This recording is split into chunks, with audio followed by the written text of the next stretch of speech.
Good morning, brother. So this is my version of what you have. You have an extra disc on the back of yours that you can swap out and bring to the front. The purpose of the disc on the back is to really emphasize the minor scales, the different four versions of them that there are traditionally. This on the front, however, is to relate a couple ideas. Mine is in color. I chose to leave that off in your case, just to make it simpler and not bring in other opinions that aren't necessarily grounded in any reality. So you've got three discs, and I call this paper plate music, and it's something that I came up with teaching music for 2 years in the public school system. I don't know that the kids necessarily got the whole gist of what it was. But so the outside ring are intervals. So that the T is for the tonic, and directly opposite of the tonic, TT, is tritone. That historically is the devil's tone, and it's in part because it's, by this drawing, it's really not, but by this drawing, it's 180 degrees out of phase. It's the exact opposite of what is the tonic or the tonal center. And for that reason, the church considered to be an evil tone. Right next to the tritone, there's the perfect fourth and the perfect fifth. Mathematically, those come up at 1/4 and 1/3 of a vibrating string. 1/3 and 2/3, 1/4, half, and 3/4 of any vibrating string, even a tube like a flute. Those are the natural positions for what are called the perfect fourth and the perfect fifth. And they are obviously important from a chord perspective, but the outside wheel here are the intervals. So moving ascending from the tonic, we have the minor second, the major second, the minor third, the major third, the perfect fourth, the tritone, the perfect fifth, minor sixth, major sixth, minor seven, major seven. So that's what's notable there. Then the second wheel are the 12 tones, the white keys and the black keys. C, C sharp, D. Obviously, C sharp is also D flat from a descending perspective. So C, D, E, F, G, A, and B. Now, what I have this set to is the Ionian mode. And you can also see in my version, I have some little M's and big M's for major and minor, of which of those modes are major and minor, and talk more about what those things really mean mechanically. But the Ionian mode is the original major scale. Aeolian mode over here is the minor scale. And scales were derived from the modes. And the modes are derived from playing the white keys only, generally on the piano. And so the Ionian mode starts on C. The Dorian mode starts on D. Phrygian starts on E. Lydian starts on F. The Mixolydian starts on G. Again, Aeolian, A. This is where that relationship between C major, A minor are related. And then B is the origin of the Locrian mode. And what you have, if you go back to the major or the Ionian, you see it's a whole step, half step, whole step, whole step, whole step, half step. That is the pattern of a major scale. Now, the natural minor scale starts on A, and if you were to do it, you would move the A to the tonic, staying in Aeolian mode, and that would be minor. And so that pattern is whole step, half step, whole step, half step, whole step, whole step. That's for the natural. In your version, you have on the back the exceptions that are there for descending and for harmonic, melodic, those variations that occur in traditionally the minor scale, which includes what I reference as a giant step, which is 3 half steps. And I didn't invent that idea. That's Coltrane.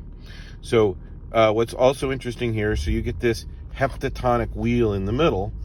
And so all of the modes rather, that are derived from the white keys are heptatonic, 7-tonic.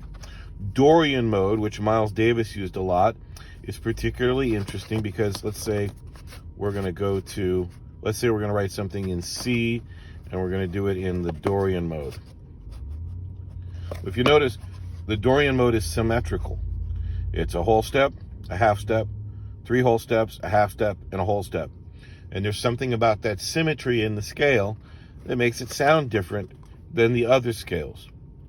And so what this tool is meant to be is a decipher, in fact. It is a decoder ring, in fact, for understanding the fundamentals behind music theory and everything that went into creating the understandings that we're all supposed to have as musicians that most of us really don't, and that they're often too complicated to really understand and relate. And I stumbled upon this concept about 5 years ago and started playing with it, and then when I was teaching music, remembered it and started to really refine it. And it's just 3 paper plates. The other thing that's kind of cool about it is that I relate the pentatonic modes. The pentatonic modes are all the modes that are played using just the black keys. And the black keys, from the origin of the band name back to the origin of blues, and even, for lack of a better phrase, for black music, are mostly derived from this pentatonic sort of approach. And you can certainly play a pentatonic from any perspective. So if I were to play a minor pentatonic scale, you can see that it is 2 whole steps right away. Not a giant step, but 2 whole steps, then a giant step, then a giant step, then 2 whole steps, then a giant step. So giant steps are 3 half steps, and then 2 whole steps. I don't know if they call that a jump. Maybe we'll call that a jump. I don't know what they call it. But that is why pentatonics sound the way that they do, is because they ultimately have fewer notes. There's 5 pentatonic, whereas traditional scales are what are called heptatonic or 7-tonic. They also like to call them diatonic, which just means going through the whole thing. And then if you're to play all the notes, again, those would be called chromatic. But that's what this is for, is to help you write music or decipher music. If something's written in a particular key, you set that as your tonic. If you understand that it's a major that is being played, then you're going to bring that to Ionian for the most part. And so there would be a D major scale, and its complementary minor would be Aeolian. For the most part, people don't use the modes so much anymore, although a lot of musicians that are deep into theory and jazz and explorations of modal music still tend to it. Again, you have on the backside of yours the reduction, kind of all this stuff historically, into major and minor, and major is typically, again, just Ionian. The natural minor is Aeolian, and then there are 3 exceptions to it that are generally used, because all of this has essentially been reduced to the major and the minor, and essentially in the minor side, 4 patterns and 1 pattern really for the major. But again, they're all the same patterns that are just repeated. Even the Roman system, when you look at the piano, is the Roman numeral 1 is starting on the C, and it's capitalized because it's major. Then when you move to the D and the E, that's the 2 and the 3, they're lowercased in the Roman system because they're minor. And so all that really has to do with is the number of steps between the 1, the 3, and the 5. A 3-4 relationship, 3 half steps, 4 half steps is minor, 4 half steps, 3 half steps, a 4-3 relationship is major. And the 5 always stays constant. The 5 never disappears. It's just a question of whether the 3 is a minor or a major. That determines whether something is major or minor in like forming a triad for a chord.